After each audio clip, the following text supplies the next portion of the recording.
Hello students, maths IAS classes में आप सभी लोगों का मोस्ट वेलकम है। क्लास 10th मैथमेटिक्स चैप्टर 18 के सेकंड सेशन में आप सभी लोगों का एक बार फिर से मोस्ट वेलकम है। मीडियन में पिछले क्लास में हम पढ़े थे मीडियन फाइंड करना। अब ये दूसरी एक क्वेश्चन है। इस टाइप का भी क्वेश्चन आपका जो है एग्जाम्स में आते हैं। जैसा कि आप क्वेश्चन देख रहे हैं बोर्ड पर, ये exercise 18B RS Agarwal book की क्वेश्चन नंबर 14 है। यहाँ क्वेश्चन जो है दिया रहता है बिलो करके, ठीक है ना, बिलो 10, बिलो 20, बिलो 30, बिलो 40, तो बिलो करके दिया हुआ है और फिर यहाँ पर फ्रीक्वेंसी दिया हुआ है। तो इसको थोड़ा सा सॉल्व करने का जो मेथड है, तरीका है, वो पिछली वीडियो में जो आपको बताए थे उससे थोड़ा सा ही अलग है। जिसमें यहाँ दिया रहता है क्लास इंटरवल 0, क्लास इंटरवल में जब दिया रहता है 0 to 10, 10 to 20, 20 to 30, तो वहाँ पर जो ये नंबर आपको दिखते हैं, ठीक है, ये जो कॉलम दिया रहता है ये आपका फ्रीक्वेंसी होता है, ठीक है। तो जब सॉल्व करते हैं हम तो यहाँ कम्युलेटिव फ्रीक्वेंसी लिखते हैं अपने तरफ से। बट जब यहाँ पर बिलो लिखा रहेगा तो यहाँ जो ये दिया हुआ है नंबर, ये फ्रीक्वेंसी ना दे करके बल्कि ये कम्युलेटिव फ्रीक्वेंसी होता है, ठीक है। तो यहाँ आपका क्लास मार्क हो गया, क्लास इंटरवल हो गया, और ये जो है आपका कम्युलेटिव फ्रीक्वेंसी होता है। तो हमें यहाँ पर जो है फ्रीक्वेंसी फाइंड करना पहले होगा, ठीक है। थोड़ा सा टेबल जो है लिखने में, यहाँ हम लिख रहे हैं सॉल्यूशन में आपका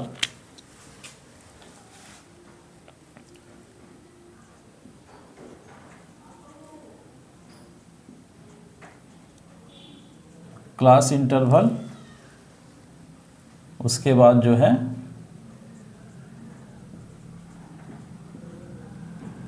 फ्रीक्वेंसी,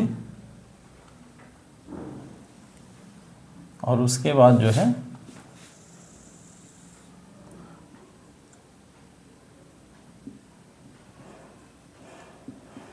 कम्युलेटिव फ्रीक्वेंसी।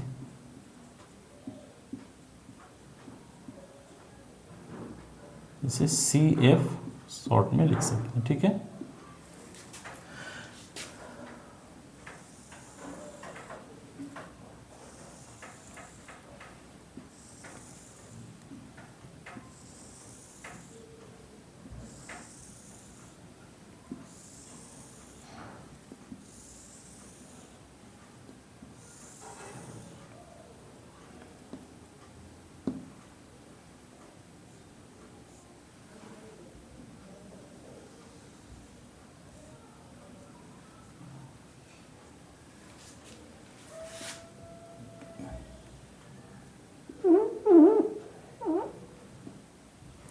चलिए यहाँ देखिए, बिलो 10, बिलो 20, बिलो 30, तो ये 10, 20, 30 में 10 का डिफरेंसेज है। तो यहाँ पर जो है हम शुरू करेंगे, जब बिलो लिखा हुआ है तो हम यहाँ लिखेंगे 0 to 10, फिर 10 to 20, 20 to 30 है, बिलो 20 है तो यहाँ क्या कर देंगे हम 10 to 20, यहाँ करेंगे हम 20 to 30, 30 to 40, 40 to 50, 50, 60, 60, 70 and 70 to 80, ठीक है।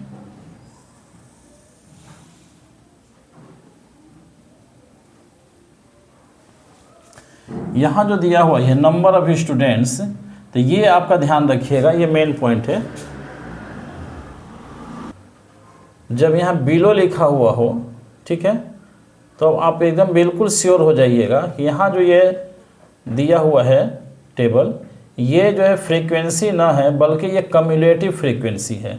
तो इसको सेम टू सेम एकदम बिल्कुल कम्युलेटिव फ्रीक्वेंसी में लिख दीजिएगा।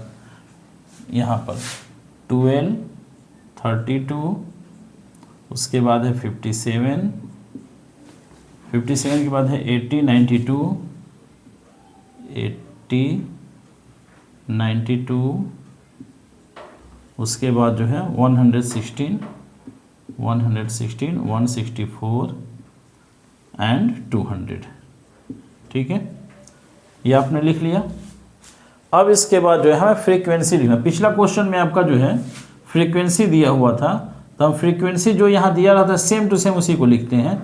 तो यहाँ जब 12 है तो यहाँ भी कितना हो जाएगा, 12 हो जाएगा। ठीक है, अब उसके बाद जो है यहाँ जो नंबर होता है इस नंबर को और इसे ऐड करके यहाँ पर लिखते हैं। तो अब जब हमको यहाँ पर लिखना है, ये फ्रीक्वेंसी अब ब्लैंक है, खाली है, तो अब हम यहाँ से नेक्स्ट नंबर से उसके पहले वाले नंबर को सब्ट्रैक्ट करके लिखते जाएंगे। तो यहाँ है 32 और ये 12, तो 32 से 12 को माइनस करेंगे तो आ जाएगा यहाँ पर 20। उसके बाद जो है अब यहाँ थर्ड कॉलम में लिखना है, तो 57 से 32 को माइनस करेंगे, तो 7 2 माइनस करेंगे तो 5 हो गया। अब 5 3 चला जाएगा तो ये हो जाएगा 2, 25 हो गया। अब यहाँ पर 80 से 57 को माइनस कर दीजिए, तो ये हो जाएगा 23 हो जाएगा। ठीक है, उसके बाद अब ये 92 से 80 को माइनस करके यहाँ लिख दीजिए, तो ये हो जाएगा 12।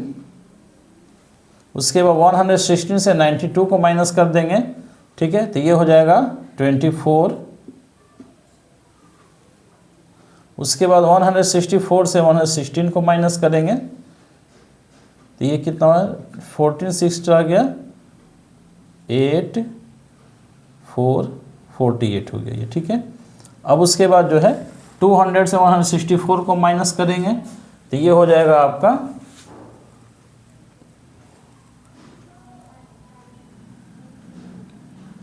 36। ठीक है, अब इसको टोटल करना है। टोटल करेंगे तो ये आपको बताए हुए थे कि यहाँ जो टोटल नंबर आता है और ये कम्यूटेटिव फ्रीक्वेंसी का नंबर दोनों सेम होता है। तो यहाँ 200 है तो ये भी कितना हो जाएगा, 200 हो जाएगा। ठीक है, ये इतना लिख लिए। अब इस टेबल को बनाने के बाद बाकी जो है पिछले क्वेश्चन की तरह ही है बिल्कुल। यहाँ भी हम फाइंड करेंगे। n आपका दिया हुआ 200। ठीक है, n/2 इक्वल टू 100 हो जाएगा। ठीक, मीडियन के लिए फार्मूला हम लिखेंगे L plus n/2 minus CF/F into H। ठीक है, यहाँ L फाइंड करें फार्मूले से, उसके बाद जो है F फाइंड करना है, फिर हमें CF फाइंड करना है, उसके बाद H। ठीक है, अब यहाँ देखिए L क्या लिखेंगे, तो ध्यान दीजिए n/2 यहाँ 100 है, तो 100 से जस्ट बड़ा नंबर कौन सा है, फिर ये कम्यूटेटिव फ्रीक्वेंसी में देख लीजिए। तो कम्यूटेटिव फ्रीक्वेंसी में अगर हम देखते हैं तो 100 से जस्ट ग्रेटर नंबर जो है, जस्ट बड़ा, इसके ठीक बाद का नंबर 116 पर टिक कर लिए ये।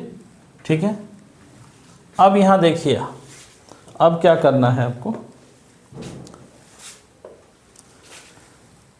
इसी लाइन में एकदम बिल्कुल शुरू में आ जाइए, इसी कॉलम में एकदम शुरू में आ जाइए यहाँ पर। तो यहाँ पर क्या दिया हुआ है, ये 50, ये नंबर याद रखिए। इसी को हम बताए थे कि ये L होता है। ठीक है, तो L का वैल्यू जो हो जाएगा आपका 50। फिर यहीं आएंगे जो टिक किए हैं। ठीक है, इसी लाइन में यहाँ फ्रीक्वेंसी में जो नंबर है ये हो जाएगा आपका F24। ठीक है, सेम इसी नंबर पर फिर आएंगे, इसके ठीक ऊपर वाला जो नंबर है ये आपका हो जाएगा CF। ये क्या हो जाएगा, CF। और H, इसमें जितने का डिफरेंस है 0 to 10, 10 to 20, तो डिफरेंस कितने का है, 10 का। तो ये आपका H का वैल्यू हो गया। समझ में आएगी बात। सबसे पहले जो है n जो लिखा हुआ है 200, इसका हाफ करेंगे 100। 100 से ठीक बड़ा जो नंबर है कम्यूलेटिव फ्रीक्वेंसी में, उस पर हम जो है टिक कर देंगे, निशान लगाएंगे। इसी कॉलम में एकदम शुरू में जो नंबर है वो L हो गया, फ्रीक्वेंसी वाले में टेबल में जो नंबर दिया है वो F हो गया, और फिर इस नंबर को जो टिक किया है इसके ठीक ऊपर वाले नंबर को CF कहेंगे। ये 3 वैल्यूज़ जो है शॉर्ट में आपको जो है याद रखना है। ठीक है, और H जो है वो इसमें डिफरेंसेज हो गया कितने का है। अब यही वैल्यू यहाँ से हम जो इस फार्मूले में पुट करेंगे। ठीक है, L 50 हो गया, प्लस n/2 ये 100 हो जाएगा, माइनस CF 92 हो गया अपॉन F यहाँ देखें 24 है, 24 इंटू H 10 है। ठीक है, इसे सॉल्व कर दीजिए। 50 प्लस, अब यहाँ क्या लिखें, 100 माइनस 90 कितना हो जाएगा, 8/24 इंटू 10। यहाँ देखिए 8 3 जा 20। अब यहाँ लिखेंगे हम 50 प्लस 10 अपॉन 3 हो गया। ठीक है, इसे हम ऐड कर लेते हैं। 3 LCM हो गया, 3 5 जा 15, 150 प्लस 10 इक्वल हो जाएगा 160 अपॉन 3। इसको डिवाइड कर देते हैं। 3 5 जा 15, 3 3 जा 9.33 याद आ जाएगा। ठीक है ना, तो इसको हम जो है, ये 3 3 आ रहा है तो इसको हम डायरेक्ट क्या लिखेंगे, 53.3 लिख करके इसको आंसर कर सकते हैं। ठीक है, एक बार और ध्यान दे दीजिए, जिस भी मीडियन फाइंड करना हो और जो भी टेबल दिया हुआ अगर उसमें बिलो लिखा हुआ है तो बिलो के बाद जो ये टेबल दिया हुआ है इसको आपको जो है कम्युलेटिव फ्रीक्वेंसी में लिखना है, इतना याद, कम्युलेटिव फ्रीक्वेंसी में लिखना है, ध्यान रखिएगा। ऐसा ना हो कि जल्दबाजी में आप जो है बिलो वाले क्वेश्चन में ये जो दिया हुआ है नंबर इसको आप फ्रीक्वेंसी में लिख दें और उसके बाद फिर जो है कम्युलेटिव फ्रीक्वेंसी लिखें तो आपका क्वेश्चन गलत हो जाएगा। ठीक है, यहाँ देखिए एक और चीज़ है इसमें, जब भी फ्रीक्वेंसी जो आपका लिखा रहता है तो इसमें देखिए ये नंबर जो है 12, 20, 25, अब 25 के बाद इससे छोटा नंबर 23 से भी छोटा 12 आ गया, यानी इसमें कोई जो है ऑर्डर नहीं होता है। बट कम्युलेटिव फ्रीक्वेंसी में आइएगा तो इसमें जो असेंडिंग ऑर्डर होता है। कम्युलेटिव फ्रीक्वेंसी में हमेशा जो है आप देखेंगे ये असेंडिंग ऑर्डर हो रहा है। ठीक है ना, तो असेंडिंग ऑर्डर में यहाँ भी दिया हुआ है, आप देख रहे हैं, तो ये असेंडिंग ऑर्डर है तो आपको इस पर भी थोड़ा सा ध्यान रखना चाहिए कि बिलो है ये असेंडिंग ऑर्डर है। फ्रीक्वेंसी जो होता है किसी ऑर्डर में नहीं रहता है, तो इसका मतलब कि इसमें ज़रूर कोई बात है। तो तुरंत आपको याद आ जाएगा कि बिलो जब है तो इसको कम्युलेटिव में लिखना है और इसका फ्रीक्वेंसी हमको जो है यहाँ पर करना है। इसके लिए हम यहाँ क्या करें, फर्स्ट नंबर जो दिया है उसको उसी को लिखेंगे, फिर नीचे वाले नंबर से ऊपर वाले को सब्ट्रैक्ट करते जाएंगे, घटाते जाएंगे और घटा करके यहाँ लिखते जाएंगे। 32 और 12, 32 से 12 माइनस करके यहाँ लिख दिए, 57 से 32 माइनस करके यहाँ लिखेंगे, 80 से 57 माइनस करके यहाँ लिखेंगे, इसी तरह से सारा लिखते जाएंगे। ठीक है, फिर उसके बाद जो है ये L, F, C, F और H का वैल्यू फाइंड करके इस फार्मूले में उसको पुट करेंगे। ठीक है।